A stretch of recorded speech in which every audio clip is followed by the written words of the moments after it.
440 টাকা শাসমুক্ত হতে হবে, একতা বদ্ধ হতে হবে। কক্সবাজার লবণ চাষী ও ব্যবসায়ী সংগ্রাম পরিষদের মাত্র যে চাষিরা খুবই হতাশ।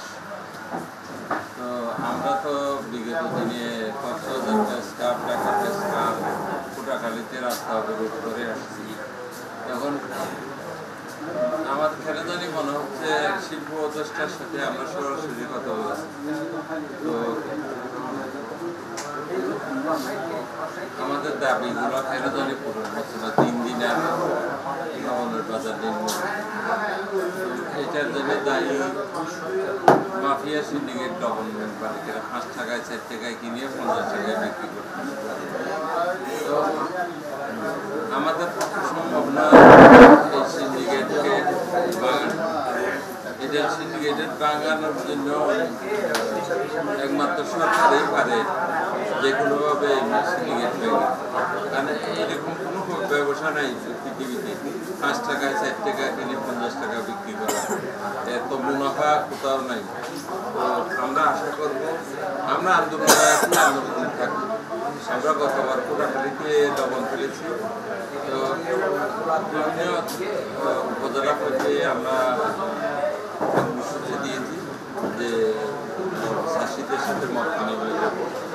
পরবর্তী পর্যায়ে আমরা প্রধান উপদেষ্টার সাক্ষাৎকার চাইব। যদি ওনাকে বুঝাইতে পারি তো কাজটা তৈরি হবে, নাহলে আমরা আন্দোলনে থাকবো। আপনারা ইতিমধ্যে অবগত হয়েছে যে এই লবণ শিল্প বাংলাদেশের একমাত্র শিল্প যেটি 100% দেশীয় কাঁচামাল দিয়ে তৈরি হয়।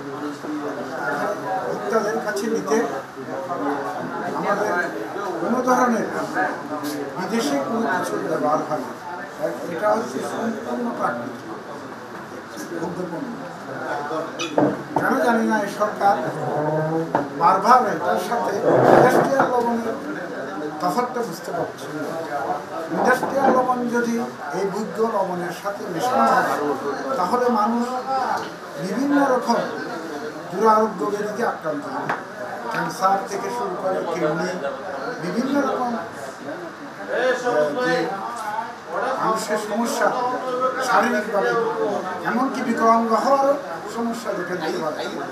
যেহেতু এই সরকার ইন্টারিম গভর্নমেন্ট হলেও সচেতন, যেহেতু একটি সামাজিক রাজনৈতিক একটি আন্দোলনের মাধ্যমে বৈপ্লবিক পরিবর্তনের জন্য এই সরকারকে আনা হয়েছে।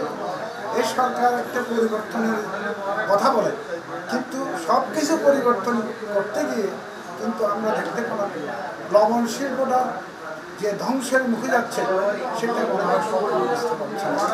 সরকারের উপদেষ্টা, বিশেষ করে উপদেষ্টা, প্রধান উপদেষ্টা ইতিমধ্যে লবণের যে দরপতন এটাতে কি ক্ষতি সেটি অবগত হয়েছে।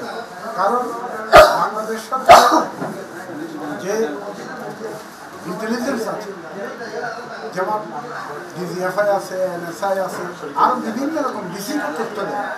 এখানে তথ্য ডিসি দেওয়ার সময় বারবার চাষিদের স্বার্থ না দেখে কিছু ফড়িয়া এবং শিল্প মালিক যারা বহুজাতিক কোম্পানির সাথে জড়িত তাদের ব্যবসার দিকে ডিসি বারবার তাদের সাথে রক্ষা করে।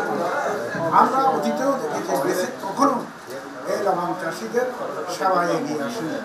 তথ্য বিভ্রাট করে, ঘাটতি না থাকলেও ঘাটতি দেখায়।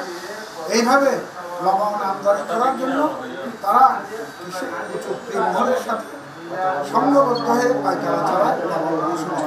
এই বছরের লবণের শুরুতে যেভাবে কুতুবদিয়ায় লবণ অক্টোবর মাসে পূর্ণ হওয়ার শুরু হয়ে গেছে, এই অক্টোবর মাসে তারা আমদানি করার জন্য পাইকারা করেছে, কিন্তু অনেক চেষ্টা তুলে করে সেটা তারা পারে না। তারপর কি করলো, তারা ইন্ডাস্ট্রিয়াল লবণ আমদানি ঘাটতির কথা বলে। ইন্ডাস্ট্রিয়াল লবণ আসলে কত লক্ষ টাকা লাগে আমরা নিজেরও জানি না, বিসিকের কোনো তথ্য ভালোভাবে না। যদি 2 লক্ষ টন লাগে, 2 লক্ষ টন আমদানি করে ইন্ডাস্ট্রিয়াল লবণ, কিন্তু 2 লক্ষ টন আমদানি না করে যদি 30 লক্ষ টন যদি কি বলে ইন্ডাস্ট্রিয়াল লবণ আমদানি করে, তাহলে বাকি লবণগুলি ইন্ডাস্ট্রিতে ব্যবহার না হয়ে কোথায় যাচ্ছে এটা সরকারকে দেখতে হবে না? আমাদের স্বার্থ, আমাদের স্বাস্থ্য, আমাদের যে কৃষকদের স্বার্থ, এগুলি সরকারকে অবশ্যই দেখতে হবে। আমরা সরকারের কাছে আকুল আবেদন জানাই, অতীতে আমরা ন্যায্য মূল্য পেয়েছি, এই সরকার আসছে সাথে সাথে কেন ন্যায্য মূল্য পাচ্ছি না? এটা সরকারকে নিজেকে এটা বের করে আনতে হবে। বিগত বছরে তো আমরা 600 টাকার নিচে, মনের নিচে লবণ বিক্রি করি নাই। কেন ইন্টেরিয়াম গভর্নমেন্ট আসার সাথে সাথে লবণের পতন হলো? আজকে 200 টাকা থেকে 160 টাকায় লবণের দাম নেমে আসলো। এটা আমরা কেমনে বের করবো? এটা বের করতে হবে সরকারকে। কেন বাংলাদেশের একমাত্র স্বয়ংভর শিল্প এই লবণ শিল্প এই ধ্বংসের দ্বার প্রান্তে চলে এসেছে। বাংলাদেশ সরকারের আগে কোনো লবণ নীতি ছিল না, এখন লবণ নীতি হয়েছে। লবণ নীতিতে মুক্তবাজার অর্থনীতির কারণে লবণকে, দেশীয় শিল্পকে বাঁচানোর জন্য যে পদ্ধতি দেওয়া হয়েছে, সেখানে ভর্তুকি দেওয়ার একটা কোর্স লবণ নীতিতে লিখা হয়েছে। তাহলে কেন এই ব্যবস্থাটা না করে একটা শিল্পকে ধ্বংস করে দিয়ে যাচ্ছে? এমন কোনো নিত্য প্রয়োজনীয় দ্রব্য কি আছে যে নিত্য প্রয়োজনীয় দ্রব্যের মূল্য বৃদ্ধি হয় না? কেবলমাত্র লবণের দামটাই, নিত্য প্রয়োজনীয় দ্রব্যের মধ্যে লবণের দামটাই শুধু দরপতন হয়েছে। এখন প্রশ্ন হচ্ছে যে লবণের দাম দরপতন হওয়ার পরে আমরা কি লবণ কম দামে কিনতে পাচ্ছি? ইন্ডাস্ট্রি থেকে যে লবণ বের হচ্ছে ওটা তো 40 থেকে 50 টাকা করে লবণ কিনতে হচ্ছে আমাদের। তাহলে 4 টাকা করে লবণ যদি দরপতন হয়, সেই অনুপাতে টেবিল সল্টের লবণ কমলো না কেন? তাহলে সেখানেই আমাদের এই মিল মালিকদের একটা শুভঙ্কর ফাঁকি দিয়ে চাষিদেরকে নিরুৎসাহী করার জন্য, মূলত নিরুৎসাহী করার জন্য বাংলাদেশ থেকে যাতে লবণ শিল্পটা উঠে যায় এবং লবণ আমদানি নির্ভরশীল হয়ে পড়ে, সেই কারণেই মিল মালিকরা সিন্ডিকেট করে এই ঘটনাটা করতেছে। এখন এই অবস্থা যদি থাকে তাহলে আগামী বছর মাঠে নামার সম্ভাবনা খুব কম। কারণ ওরা যদি যেগুলো বিনিয়োগ করছেন ওই বিনিয়োগের টাকায় যদি না পায়, তাহলে ওরা না খেয়ে কতদিন টিকে থাকতে পারবে?